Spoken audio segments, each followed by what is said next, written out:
staff since November 2021. We cover health rooms when nurses are out sick or on personal leave. Our health rooms are responsible for the daily medical care of sick children and those with chronic medical condition. Nurses perform catheterizations, tube feedings, trach suctioning, emergency medication administration for students with diabetes, epilepsy, asthma, and life-threatening allergies every day. Approximately 22% of our county students have a health condition that requires a health plan to be in place at school. We administer daily medications, perform nursing assessments, collaborate with the nurses on healthcare plans, and educate staff. In addition, we support students and maintain COMAR and MSDE compliance in various ways, such as reviewing new enrollments, confirming and coordinating immunizations, developing individual healthcare plans and emergency care plans, and tracking and reporting communicable diseases. This is really important right now. Our schools have a lot of illnesses in them. We are responsible for monitoring them and reporting them to the local health department. I don't know if everyone knows that, but stuff like COVID-19, the flu, stomach viruses, conjunctivitis, head lice, those all have to be reported, and that falls on the nurse in addition to her regular duties of seeing kids. We also cover field trips when a nurse is needed for a student with complex medical needs. Otherwise, they wouldn't be able to go on the field trip. And that allows the nurse at that school to remain in the health room and see the rest of the population. In the 2022 to 2023 school year, the float nurses, the two of us, covered 111 days total in the health rooms by ourselves. And so far this year, we've covered over 90 days. These include covering a school left without a nurse due to retirement, covering a nurse's medical absence, covering FMLA leave when the nurse cared for a family member. We do have 16 substitute nurses, but 12 of them have full-time jobs.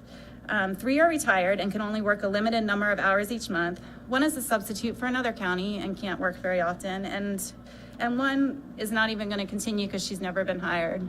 She never picked up She didn't. Is that 3 minutes? Yeah, that's your 3 minutes. But Sorry. I timed it at home. it never works. Okay, well, I'll leave it. I have stats, okay? This is the first job that I've truly loved. And I'm sad. Thank you guys very much. Thank you. There's, in addition to this, there's a letter from one of the nurses who could not be here. Do you want me to leave Just it? let me give it to Michelle. Thank you. Thank you very much. Richard McNeil. Music. That's good. Now this guy's got it down. 3 minutes, right? All that experience. I'm working on it.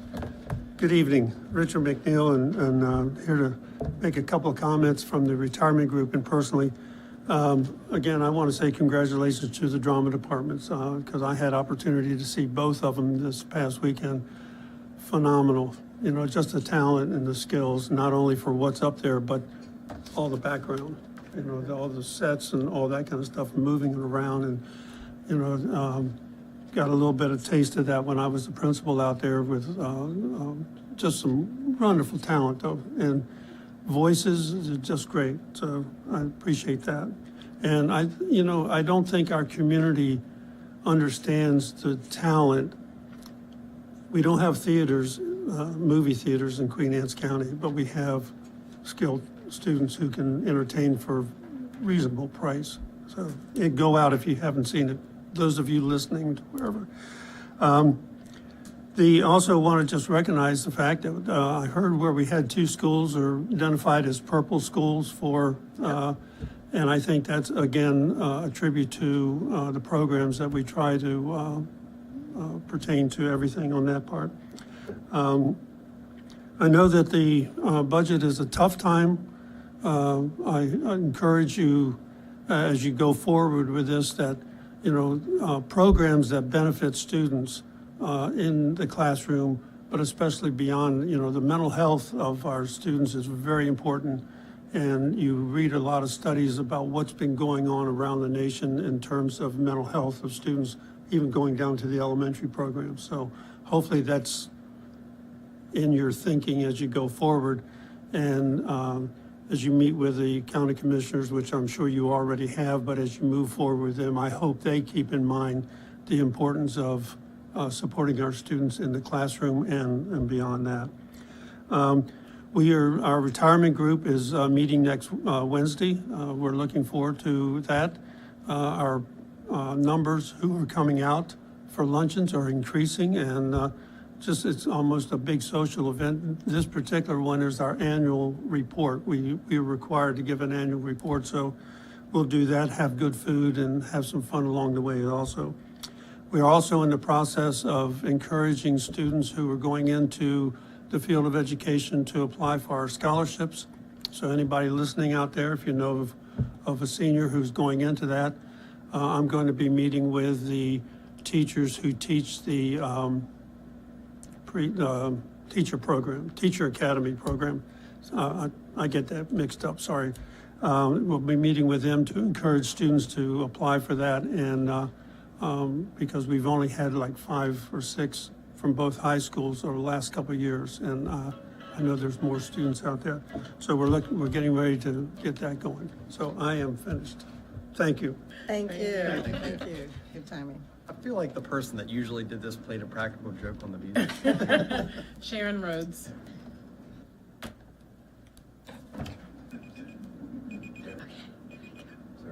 No, I'm trying to not have that embarrassment again, frankly.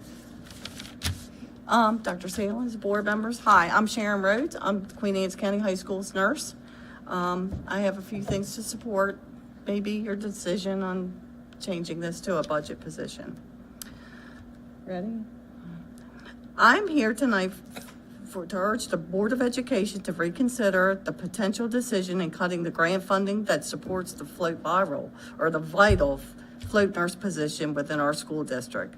As someone who has served as a nurse for 18 years and who's deeply vested in the health and well-being of our student population, I can't emphasize enough in retaining this position. With a student population of 1,204 students, which increases daily with the Kent Island High School CTE students that come a half a day, the need for adequate medical support is undeniable. The float nurse position has been instrumental in ensuring that students receive timely, comprehensive care, effectively functioning as a second nurse in the school system. The National Association of School Nurses recommends a student to nurse ratio of 1 to 750 students. That's healthy students. As the sole nurse responsible for the school health needs, it is an immense challenge for me to provide the level of care and attention that our students require, particularly in the face of increasing chronic diseases such as diabetes, asthma, and post-COVID era viral or illnesses.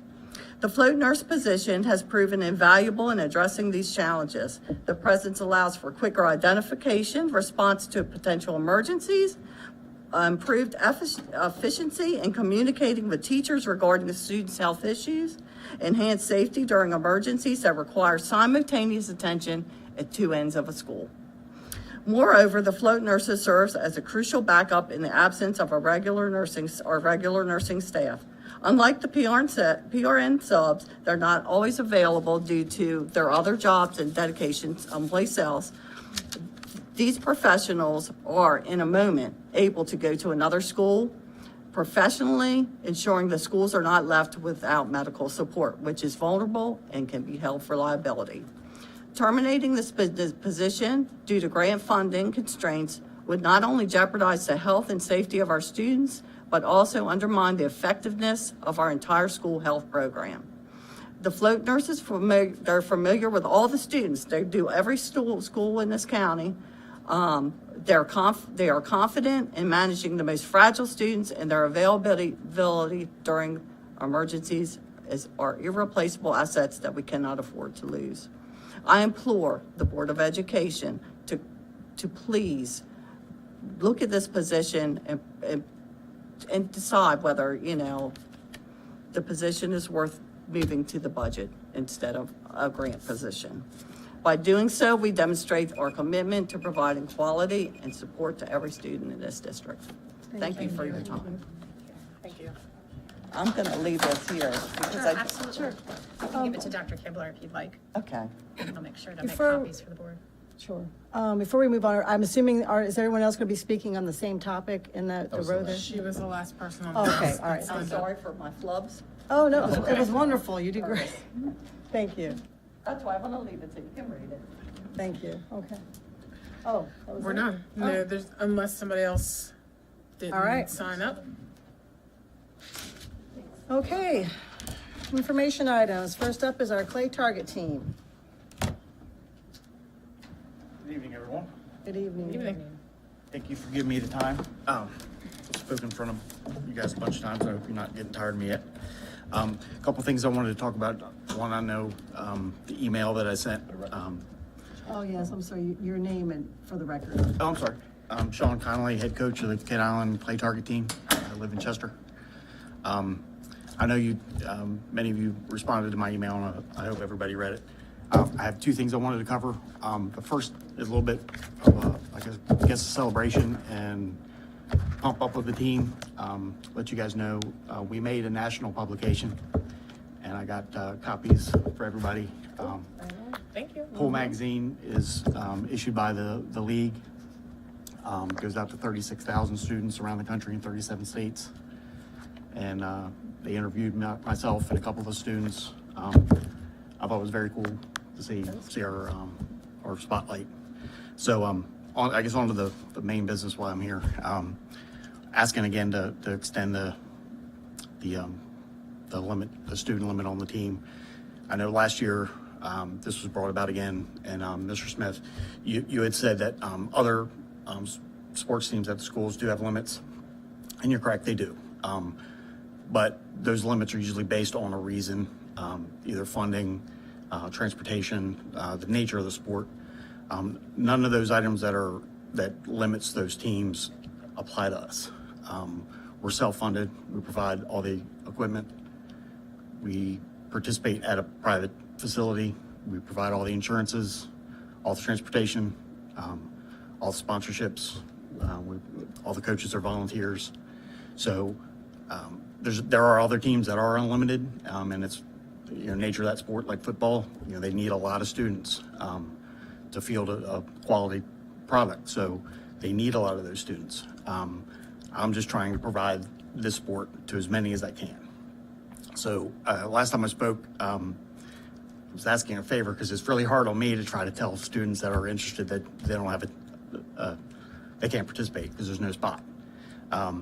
So what I decided to do this time was maybe change the tact a little bit. Instead of saying remove the limit and let us have an unlimited amount of students, to point out that there is already a limit based in the league rules, and it's the coach to student ratio. The league mandates that we have 10 students for every one coach, and that's why you guys limited us to 10 students the first year, because I was the only one talking to you. That year we had 5 coaches. I'm glad we had the 10 students that first year, but now we have 6 coaches, and we have many more that would be willing to help out, and they're always parents. Parents want to help out and support the team. So what I've mandated is, even though the league says the 1 to 10 ratio, we want that even stricter. So I've mandated 1 for every 5 students. Reason being is we have squads of 5 when we're at the range, and there's a coach for every squad. So we're already doing more than the league requires. And I think if we just take the cap off of it and tell us that we have to do the 1 per 5 students, we'd be able to field a little bit larger team. And if we don't have a coach, then a parent is going to have to step up, or their student couldn't participate. One of the beauties of this league is that everybody participates.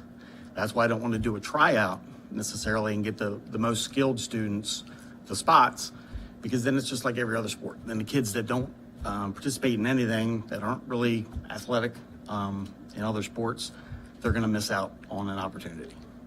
So that's all I wanted to do, is provide this opportunity to as many students as possible. So if anybody has any questions, I don't have 3 minutes. You're on the schedule. Yeah, you're Yeah, on the you're schedule. actually on the agenda. That's for public comment. Yeah, so if anybody has any comments or questions or concerns or, No comments, question. I mean, we have certainly discussed this a few times. I'm not sure if you're aware, though, that this is not under the board's purview. This is under the superintendent's purview, so that's nothing that the board can make a decision on. Okay, That I would did just not- be the superintendent. okay. And the one thing I would ask, I know and I take one sport, field hockey or soccer, there's all kinds of feeder systems through Parks and Rec and other, different clubs. Do you have that, or it's all under you? I mean, when you say, we've authorized 20 per school for this sport. Correct.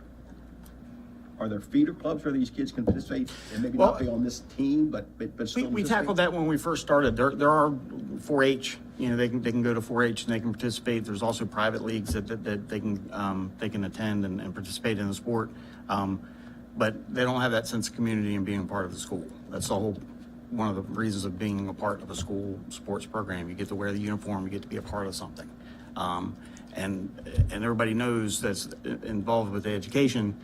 You get the students involved with an extracurricular activity, they're more part of the team or more part of the school. Their school spirit goes up, their academics go up, their mental health gets a little bit better. So it all ties into itself. And I tie it into the student or the parents as well. You want to have parents involved in students' lives. This gives them a reason to. If their student wants to be a part of the team and there's no spot, they're going to have to step up and be a coach. So I think it's a win-win all the way around. But they could be a coach, not necessarily with a uniform, but a coach of maybe a freshman or a sophomore that will be moving up to the team in the future. I'm just asking that question. What was that? I don't understand. If you have 20 that make the team, they're probably more seasoned, older students. I don't know. Maybe they're younger ones that are all for freshmen. But there could also be the feeder school or feeder group that parents work with them and stuff like that, but would not be on the 20-man roster of either of the two schools. Yeah, I don't know how that would work with the insurances. And that's the other thing with tryouts. I don't know how the tryouts would work because they have to pass the safety program before they can even participate. So a tryout to me is participating. They're at a range. They've got to pass all those safety things and register with the league before they can even participate, which is, like I said, in my eyes, is the same thing as trying out. So a separate team or a separate club or activities outside that, that's not my purview. I mean, yes, they can do it. They wouldn't be part of the team, and that's where they get the benefit from it. Generally, how many kids are asking to be on the team that you're turning away because of that? Last year was about 5. Okay.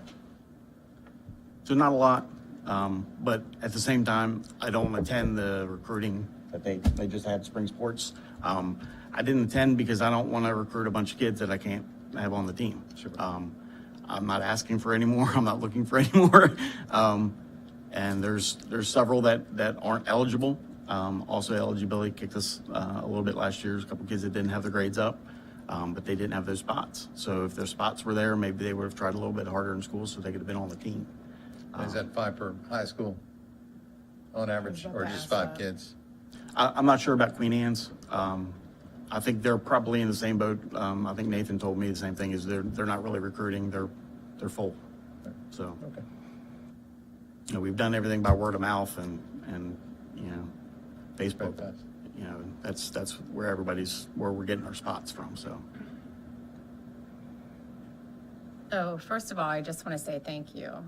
Thank you for your leadership, getting things up and going. You can sense the passion there.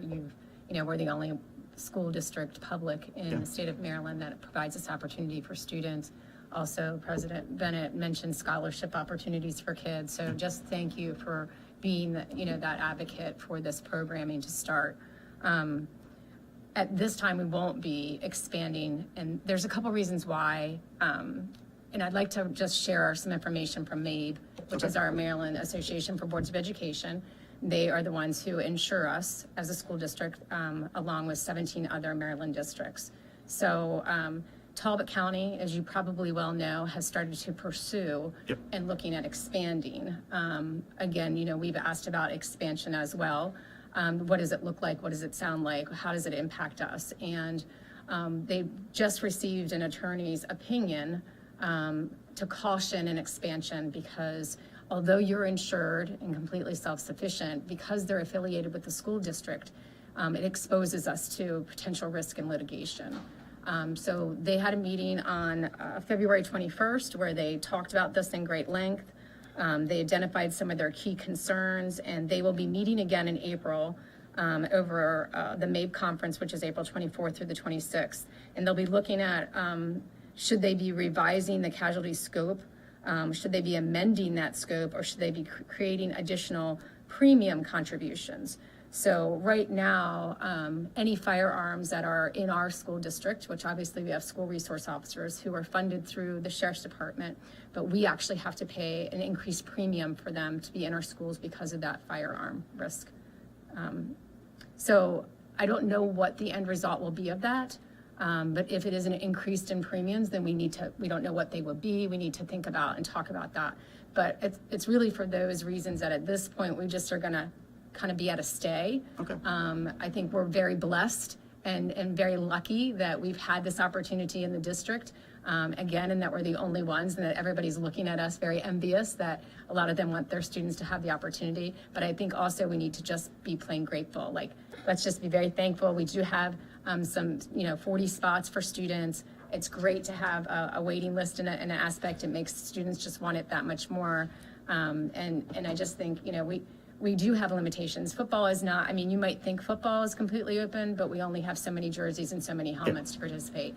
So every sport does have its limitations. And for all the reasons you shared, I completely see your point and I appreciate them.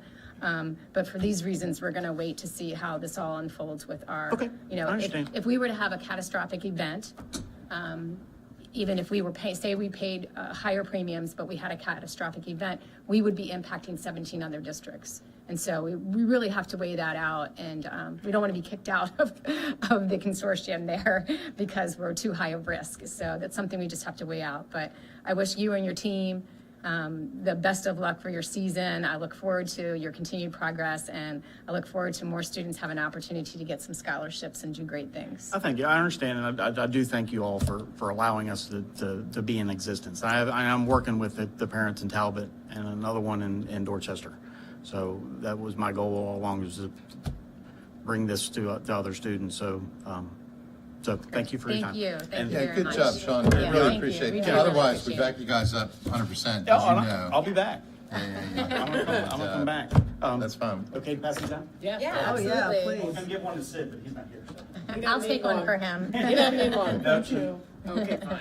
We're gonna have to give one to Sid. Thanks. Thank you. Thank you very much. I'll share mine. How about that? Thank you all.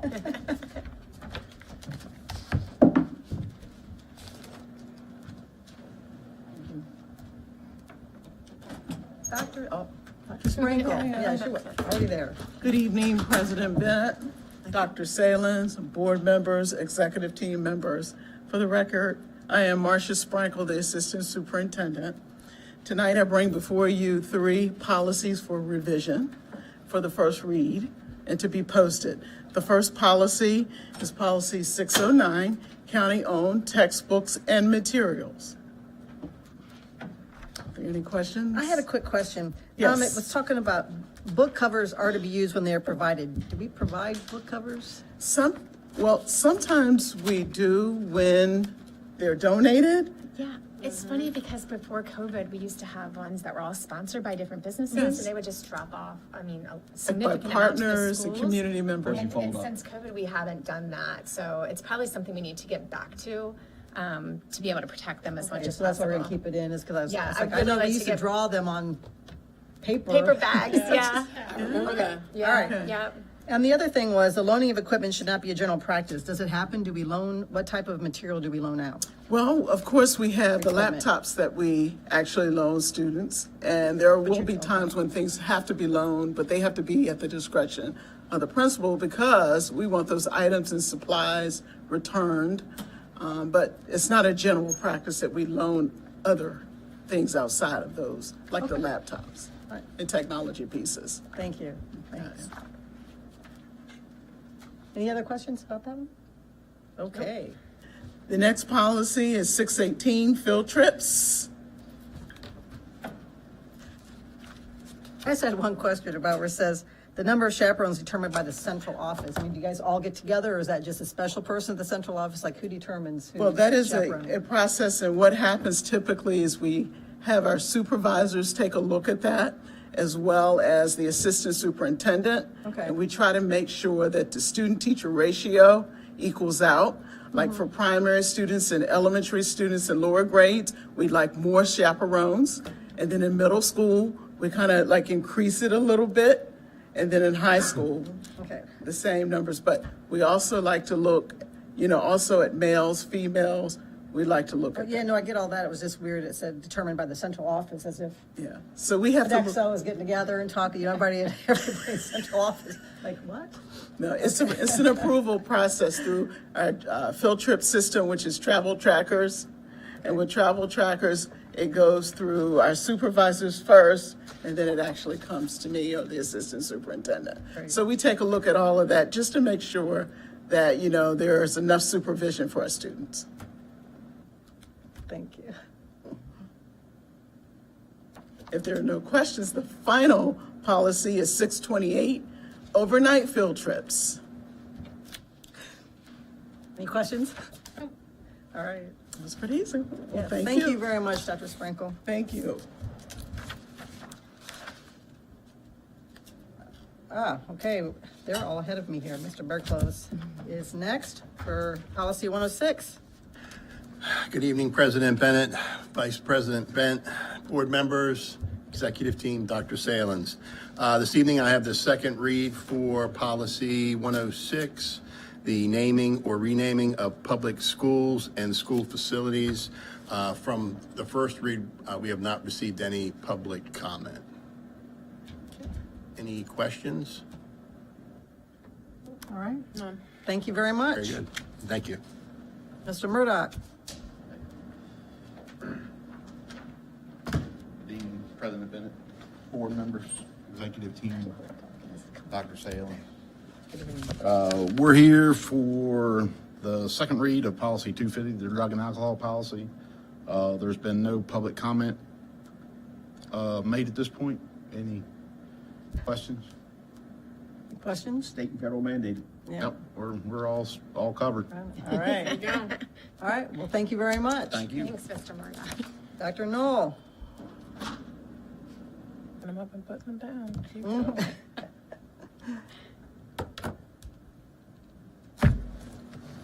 Good evening, Madam President, Dr. Salins, members of the board and executive team. For the record, Michael Knoll, Director of Human Resources. I come before you tonight for second reads of policy 411 and 410 and 410.1. I'm going to group them together just to save a little bit of time for you.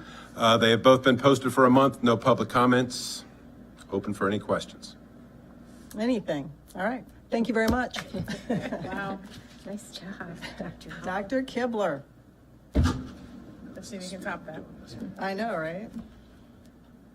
Got all kinds of comments on this. Good evening, President Bennett, Dr. Salins, board members and executive team, Dr. Matthew Kibler, Director of Accountability and Implementation. We were going to talk, I think, tag team kind of Dr. Salins and I right now on a proposed waiver for the school year calendar. I guess I'll just maybe start with, we've been closed for 2 inclement weather days.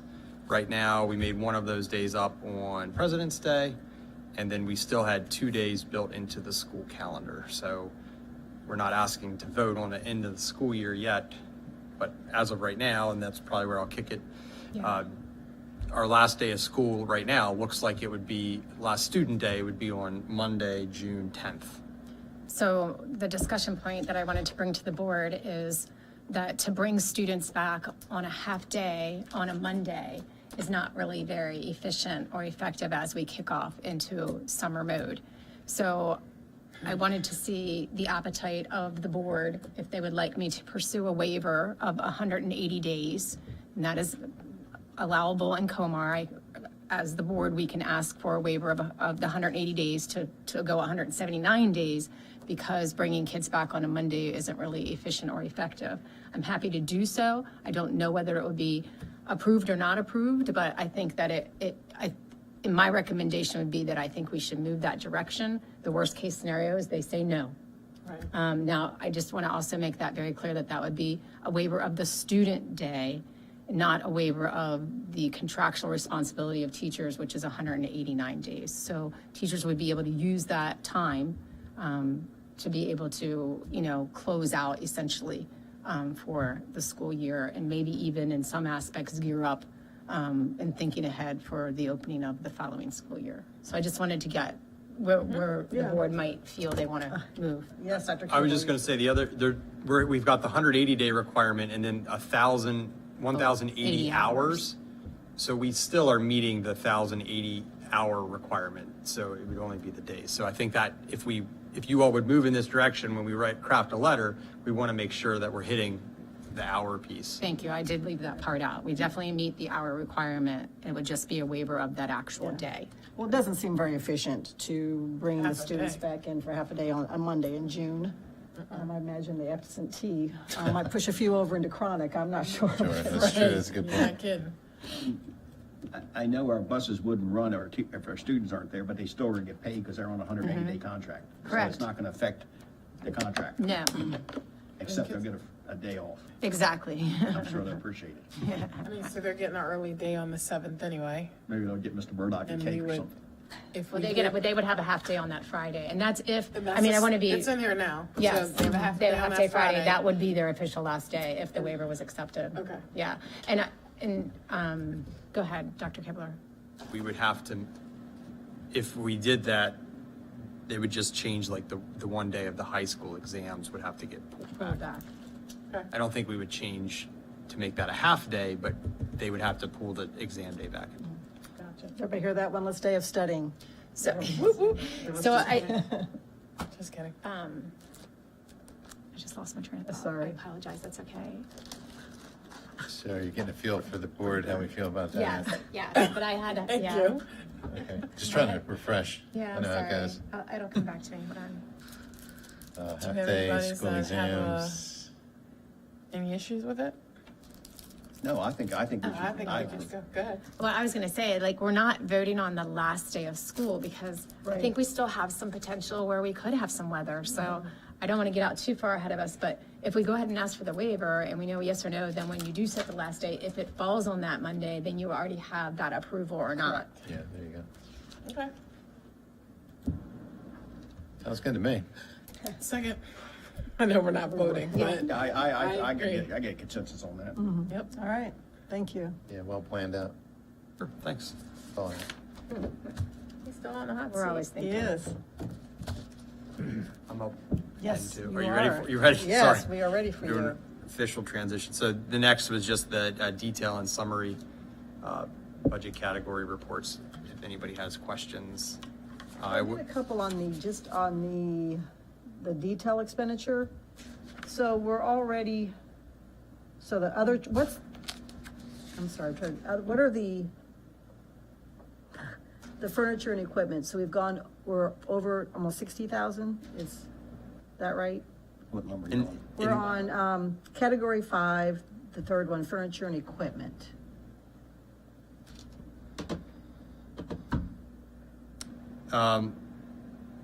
I would have to get back to you on what the exact expenditure, and I would and say I it's can, equipment and not necessarily furniture, to be Furniture, honest yeah, with you, okay. but. right, Sig being that it's in the probably would be okay. instructional cost, it's probably more of the equipment. And I do wonder if that's potentially associated with Okay, some yeah, of the you can- whiteboards that we did last summer, specifically at Kennard, but I can look into that Okay. for you. And I would it's- say the process, because we're coming to the end of the year, everybody knows I'm on an interim basis, so this would typically be the time where we would start asking you all to approve budget transfers in between categories. So when we see things like you're pointing out, Ms. Bennett, we would be asking you to approve moving from a category that looks like it's going to be underspent before the end of the year to cover things like this. We're still going through that data. I've got notes and can give some examples. For example, each of the high schools had an open AP position, so we know we have some salary savings of that time. So that's going to be one that we target to ask you to approve, moving out of the mid-level category for salaries to cover things like this. And we're just working through that. And Okay, great. Then the other thing was just category 6. It was a great segue because you talked about transfers, and in the transfer piece, it was $171,000 that were over. Is it that same type of thing as we're going to be transferring money to cover? Oh, yeah, definitely. It's the same thing. And I think that might be some of the non-public Right. placement. Yeah, okay, all right, thank Specific. you. Anything else? No, I Questions? think the board knows that we've all talked about it. Healthcare is a major issue for us right this year. And we can look at this budget, we look at next year's budget, but with escalating costs and things that we do, that's getting to be a big elephant, gorilla in the room, whatever you want to call it. It's, And we're looking at easily $1 million increase for next year because we're looking at 6 to 8.5%. Even if we do take some out of reserves, which would be a very small amount because there's so many rules around what you can and can't take out, what you have to have available, that it's still going to be $1 million.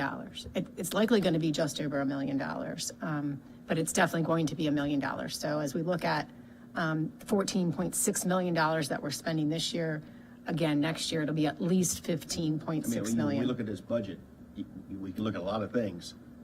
Salaries are number one. Was it 80, Benefit. how much, 80, what was it, 87 typically. 87%? 87%. And then the next one is benefits. Correct. Those two, the rest of the stuff we can work at, but it's very minuscule compared And to again, those two it's so things. exponential. I mean, so you don't get the break. It's just, No. yeah. No, and it's going to take years for us to see, true savings, and not even savings, to be honest with you. It's really, it'll be savings, but it'll be capping us where we are. It'll be holding us steady to where we are, so that we don't grow exponentially with opportunities like Everside. But that's going to take 3 to 5 years to start seeing us to slow down that curve of 6 to 8% every single year. We may not even see that if healthcare costs keep going. Well, and that could be. It just may slow it. Yeah, it'll slow it Yeah. for sure. Yeah, that's what I think it hits Yeah. the nail on the head. It Yeah, slows it, it but to slows me, it. it's just like going with green schools and solar. It doesn't lower our cost. It just keeps our costs from escalating to a point of so high. That's exactly right. It And they're reduces still it escalating above the 3% inflation rate, which everybody says we're at, which my wife says at the grocery store it might be a little higher. Yeah. No, but that's very true. Yes. You know, So it's it's just something that, double, if not triple, a typical escalation rate. and that's our two big numbers. And those are our two big numbers that we cannot, we just cannot sustain the insurance increase. We just can't. And I'm sorry, refresh our memories. We have how many employees approximately certificate, Just over, with total employees, we have just over 1,200. and we budget, Like right now, full-time. we budget about $100,000 for every new teacher that comes in. Is that correct? Yes. But our healthcare can cost anywhere from $12,000 to $13,000 per person. Per person. So 1,000 a month, yes. You know, so that's, Even it's. well, a family's even more than that. That's 18 I'm just saying for a average. family. I Yeah, mean, but average, you're right. I look Mr. at the Smith. number when you sit there and see our numbers and you divide by 1,200. You're right, come up that with- is the that's average, how but I I do mean, it. some Yeah, oh, some are a family lot is like higher. 18, Yeah. almost getting to 19,000 right now. That's a huge benefit. So we will be coming to you for the transfer request soon. We're going through it, and I guess in my interim status, I don't feel comfortable completely taking from one, and just in case we would need to potentially go back or something like that. But we'll get there. Thank you. Thank you, Dr. Kibble. Sure. Okay, on our agenda, we are scheduled for a break. Does everyone want to just power through? Keep going. All right. Current board, okay, human resources. I make a motion that we accept the human resource report as discussed. Second. All those in favor? Aye. Aye, and? Thank you so much for approving that report, because in that report, you just approved our new CFO, Whitney Gast, if she'll please come forward. She is a homegrown Queen Anne County person. She's a graduate of Queen Anne's County High School, and Ken Island High School. And she's really excited for the challenge and is just over the moon to just jump in feet first. So she'll be starting on Monday. And she'll be busy, busy, busy. So I think we should. I think we should go down and congratulate her and get a good picture. I think we're over the moon as well. Yeah. Dr. Kibble probably is as well. More Yeah. successfully. Thank you. More so than the rest of us. Thank you very much. Thank you. Nice to meet everyone. Nice to meet everyone. Thank you. Nice to meet Joe. Thank you. All right, welcome on Thank you, and nice to meet you. Thank you very much. We do this. You're looking nice tonight. Carrie, we don't say that in the job. I said he's looking very professional. Okay, are we ready? 1, 2, 3. Got it, thank you. Thank you. Thank you. I'm looking forward to it. Okay, it's all yours.